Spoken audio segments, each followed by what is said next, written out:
जो इरादे का पक्का हो और दिल का सच्चा हो, जो सूरत से नहीं बल्कि दिल से अच्छा हो। स्पष्ट बोलने वाला व्यक्ति एक अच्छे कांटे की भांति होता है। इसमें थोड़ी देर के लिए दर्द जरूर होता है, लेकिन फायदा जिंदगी भर रहता है।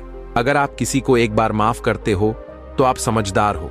अगर आप उस व्यक्ति को दूसरी बार भी माफ करते हो तो बहुत ही धर्मदिल हो। लेकिन आप उस व्यक्ति को तीसरी बार माफ करते हो तो आप दुनिया के सबसे बड़े बेवकूफ हो। जीवन की सबसे महंगी चीज है आपका वर्तमान, जो एक बार चला जाए तो फिर पूरी दुनिया की संपत्ति देखकर भी उसे हम खरीद नहीं सकते। हमें हमारे विचार ही उत्तम बनाते हैं, इसलिए शब्दों पर नहीं, अपनी सोच पर ध्यान दो। विचार हमेशा जिंदा रहते हैं। धरती पर जिस प्रकार मौसम में बदलाव आता है, इस प्रकार जीवन में सुख दुख आता जाता रहता है। बुराई तो तुम्हें हजारों की भीड़ में भी ढूंढ लेगी, ठीक इस प्रकार जैसे गायों की झुंड में बछड़ा अपनी मां को ढूंढ लेता है। दोस्तों, एक संत की संगत के कारण कैसे एक चोर का जीवन बदल गया। जो चोर दिन रात चोरी करता था, उस संत को दिए एक वचन के कारण उस चोर ने चोरी करना छोड़ दिया। उसकी यह बुरी आदत हमेशा हमेशा के लिए छूट गई। वह कौन सा वचन था जो संत ने उस चोर से लिया था? तो दोस्तों, कहानी बड़ी ही शिक्षाप्रद और महत्वपूर्ण होने वाली है।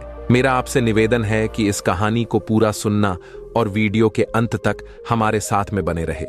दोस्तों, एक बार की बात है कि किसी गांव में एक संत रहते थे। वह संत जी हमेशा लोगों को अच्छी बातें बताया करते थे। एक बार की बात है कि रात के समय जंगल के रास्ते से वह संत कहीं जा रहे थे तो रास्ते में उन्हें एक व्यक्ति मिला। वह व्यक्ति चोर था और चोरी करने की नीयत से वह निकला था। उस संत ने देखा तो जब चोर की नजर एक दूसरे पर पड़ी तो चोर ने छिपने की कोशिश की। वह संत कहने लगे कि भाई तुम कौन हो और मुझे देख करके क्यों छिप रहे हो? उस चोर ने संत से कहा कि मैं आपको जानता हूं, प्रणाम मुनिवर।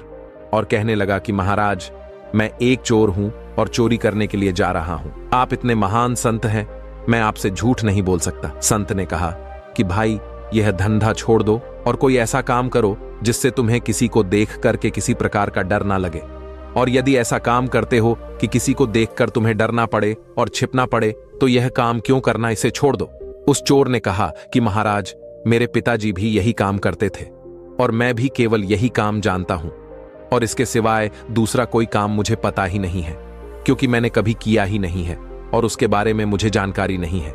फिर मैं पढ़ा लिखा भी व्यक्ति नहीं हूं और ना ही मेरे पास इतना धन है कि मैं कोई व्यापार कर सकूं। यदि मैं यह काम छोड़ दूं तो फिर मेरे परिवार का क्या होगा, उनका पालन पोषण कैसे होगा? उसका उत्तर सुनकर के वह संत कहने लगे। कुछ देर तक तो वह शांत खड़े रहे, फिर बोले, भाई अच्छा तो ठीक है, तुम यह धंधा करो, परंतु हमारी एक बात मान लो। उस चोर ने कहा कि आज्ञा कीजिए महाराज, आपका आदेश मेरे लिए अमूल्य है। संत ने कहा कि पहले वादा करो कि तुम मेरी बात को जरूर मानोगे। चोर ने वादा किया और कहा कि आप जो भी कहेंगे मैं आज से वही करूंगा। उस संत ने कहा कि आज से तुम किसी भी परिस्थिति में झूठ मत बोलना, हमेशा सत्य बोलना, तुम्हारा कल्याण होगा। यह कहकर के संत अपने रास्ते को चल दिए। इधर वह चोर सोचने लगा कि झूठ नहीं बोलूंगा तो काम कैसे चलेगा, पर अब तो संत को मैंने वादा किया है, कुछ भी हो जाए अपना वादा नहीं तोड़ सकता। यही सोच करके वह चोर चोरी के इरादे से एक दिशा की ओर चल दिया। जब वह कुछ दूर पर पहुंचा तो उसे एक और व्यक्ति मिल गया। वह वास्तव में वहां का राजा था, जो भेष बदल करके अपने नगर का भ्रमण करने के लिए निकला था। उसने भी चोर को देख लिया। राजा ने उस चोर से धीरे से पूछा कि तुम कौन हो और इस जंगल में अकेले क्या कर रहे हो और इस समय कहां जा रहे हो?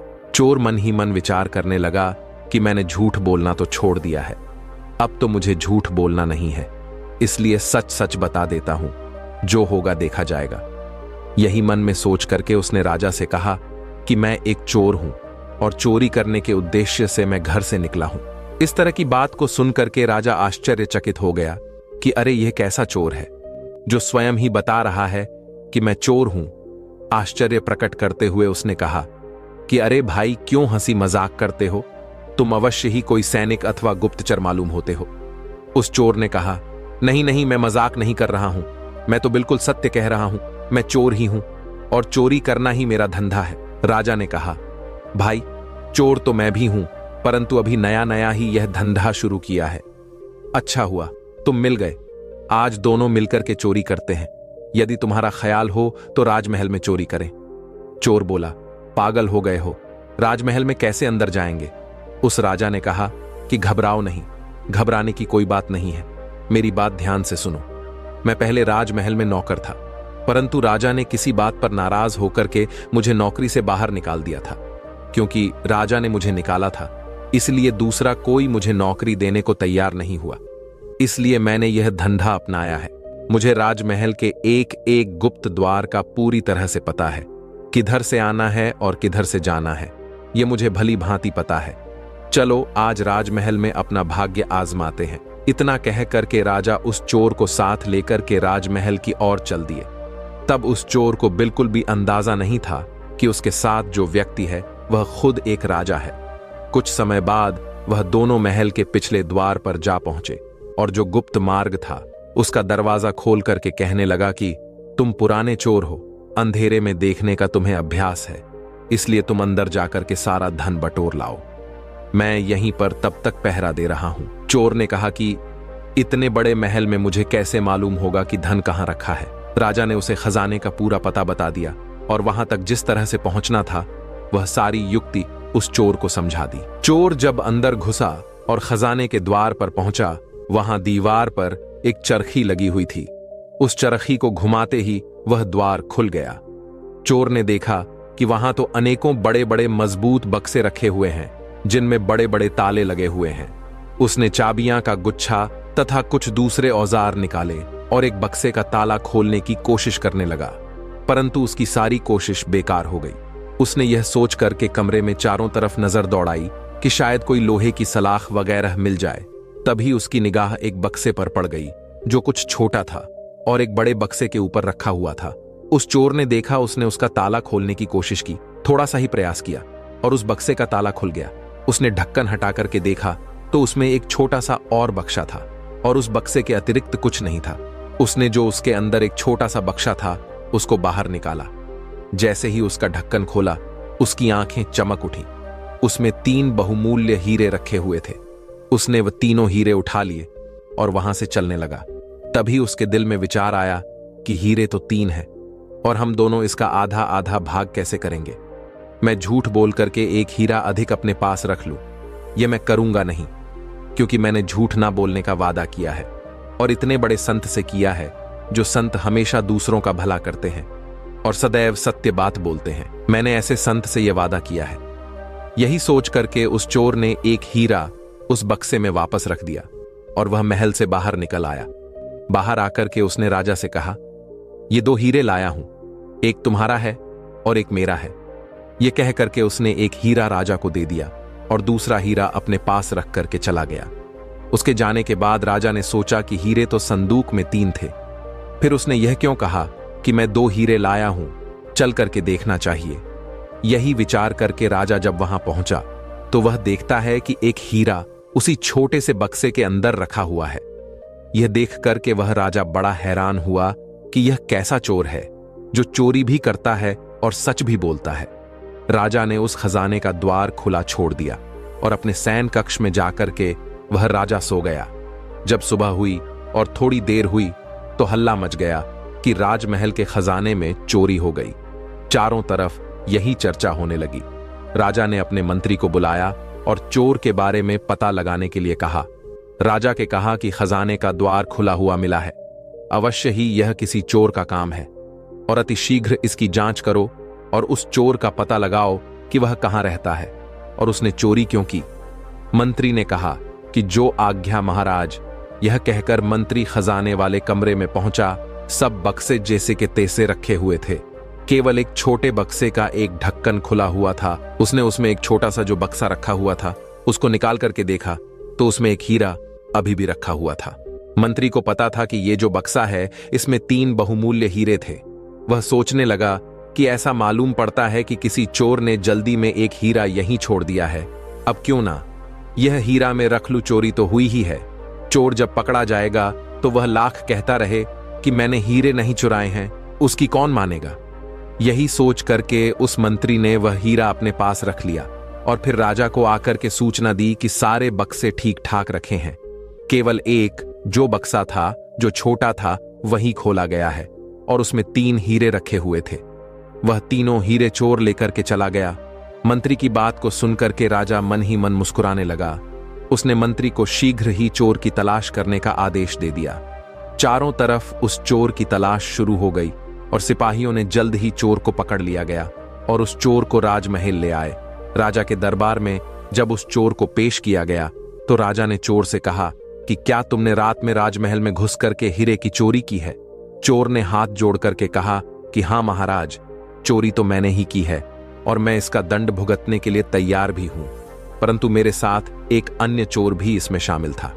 मंत्री ने पूछा, वह कौन है? उसका नाम बताओ। चोर ने उत्तर दिया कि मैं उसका नाम नहीं जानता और ना ही यह जानता हूं कि वह कहां रहता है। मैंने रात में पहली बार उसको देखा था और उसी समय पहली बार उससे मेरी मुलाकात हुई थी और उसी ने मुझे उस गुप्त द्वार के बारे में भी बताया था और खजाने तक जो रास्ता पहुंचता है वहां तक सारा रास्ता उसने मुझे बताया था। चोर की बात को सुनक के मंत्री कहने लगा कि वाह, कैसी कहानी बनाई तुमने। उसका नाम पता कुछ पत्ता नहीं तुम्हें, जल्दी से बता दो वरना तुम्हारी खाल खींच दी जाएगी और तुम्हें सूली पर लटका दिया जाएगा। चोर कहने लगा कि आप जो चाहे मेरे साथ करें, परंतु मैं जो भी कहता हूं वह सच कहता हूं। मुझे उस व्यक्ति का नाम तो नहीं पता है। मैं रात की सारी घटना आप लोगों को कहता हूं। यह कहकर उसने रात की जो भी घटना घटी थी, जैसी भी घटी थी, वह सारी घटना राजा को बता दी और वह हीरा जो उसके पास था निकाल करके राजा के सामने रख दिया। यह देख करके मंत्री क्रोध से भड़क उठा। मंत्री ने कहा, तुम चोर हो, तुम्हारी बातों पर विश्वास नहीं किया जा सकता। तुम कहते हो कि तुमने केवल 2 हीरे चुराए हैं और उसमें एक हीरा तुमने अपने एक साथी को दिया है, परंतु चोरी तो तीनों हीरे की चोरी हुई है। फिर तीसरा हीरा कहां चला गया? चोर के कुछ कहने से पहले ही राजा कहने लगा कि मंत्री जी, यह चोर बिल्कुल सही कह रहा है। वह 2 हीरे चोरी हुए थे और इसमें उनमें से एक हीरा अपने साथी को दिया था और एक स्वयं अपने पास रख लिया था। इसका यह सबूत है कि रात को इसका साथी मैं ही था। मैं रात में जब भेष बदल करके अपने नगर में भ्रमण कर रहा था तभी मेरी इस चोर से मुलाकात हुई थी और जो हीरा इसने मुझे दिया था वह यह रहा। इतना कहते ही राजा ने अपने हाथ में वह हीरा दिखाते हुए सबके सामने रख दिया। इस तरह से उस दरबार में चारों तरफ सन्नाटा छा गया। राजा बड़ी देर तक मौन बैठा रहा, फिर कहने लगा कि जब यह मेरा हिस्सा मुझे देकर के चला गया तो मैंने खजाने में आकर जब जांच की तो मुझे वहां पहुंच करके यह देख करके बड़ी हैरानी हुई कि तीसरा हीरा उसी छोटे से बक्से में रखा हुआ था। मंत्री जी, सुबह आपने मुझसे झूठ कहा गया कि चोरी 3 हीरे की हुई है, जबकि चोरी सिर्फ 2 हीरे की हुई थी, तो इसका मतलब वह हीरा आपने चोरी किया है। आप अपनी जेब में से वह हीरा निकालिए।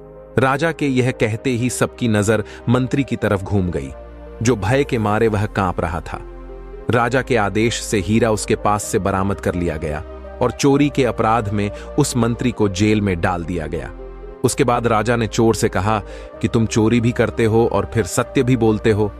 मुझे इसका रहस्य बताओ। तुम चोरी करने के बाद तो चोर हमेशा झूठ बोलता है। तुम कैसे चोर हो जो चोरी करने के बाद अपना सारा गुनाह कबूल कर लेते हो? इसका मैं रहस्य समझना चाहता हूं। कौन सी बात है जिसके कारण तुम सदैव सत्य बोलते हो? उस चोर ने कहना शुरू किया कि महाराज, मैं उनसे मिलने गया था। वह संत ने मुझसे वचन लिया था कि तुम सदा ही सत्य बोलोगे और मैंने उस संत को वचन भी दिया था कि मैं आज के बाद हमेशा सत्य बोलूंगा। यही कारण है कि मैं उस दिन चोरी करने जा रहा था और आप जब मुझे रास्ते में मिले तो मैंने सारी बातें आपको बिल्कुल सच बताई थी। राजा ने कहा कि मैं तुमसे बहुत प्रसन्न हूं और मैं तुम्हें अपना मंत्री बनाना चाहता हूं। उस चोर ने कहा कि महाराज, यह आपकी बड़ी ही मेहरबानी है, यह आपकी बड़ी ही कृपा है कि मुझ जैसे चोर को आपने सजा न देकर के मुझे मंत्री का पद भेंट किया है, परंतु जिनका वचन मानने से ही आज मुझे आप मंत्री का पद देने के लिए तैयार हो गए हैं, मैं तो अब उनकी ही शरण में रहूंगा और उनके ही कहने के अनुसार अपना सारा जीवन का कार्य करूंगा। ऐसा मैंने निश्चय कर लिया है, क्योंकि उनकी एक बात मानने से मेरा जीवन बदल गया है और मैं जो गली गली चोरी करता था, एक संत की बात मानने के कारण आज एक राजा मुझे मंत्री का पद दे रहा है। क्यों ना मैं उनकी संगति करूं और उनके बताए हुए सारे रास्ते पर चलूं, जिससे मेरे जीवन का सुधार हो जाए। उस चोर की बात को सुनकर के राजा बहुत प्रसन्न हो गया और राजा ने उस चोर से कहा कि जाइए, आप उस संत की सेवा करो, क्योंकि संत ने आपका जीवन सुधार दिया है दोस्तों, एक संत की संगति के कारण उस चोर का पूरा जीवन बदल गया। दोस्तों, यह कहानी आपको कैसी लगी है, एक प्यारा सा कमेंट करके जरूर बताएं। और यह वीडियो आपको पसंद आया है तो वीडियो को एक लाइक करके चैनल को सब्सक्राइब जरूर करें। तो मिलते हैं अगले वीडियो में, तब तक अपना और अपनों का ख्याल रखें। धन्यवाद।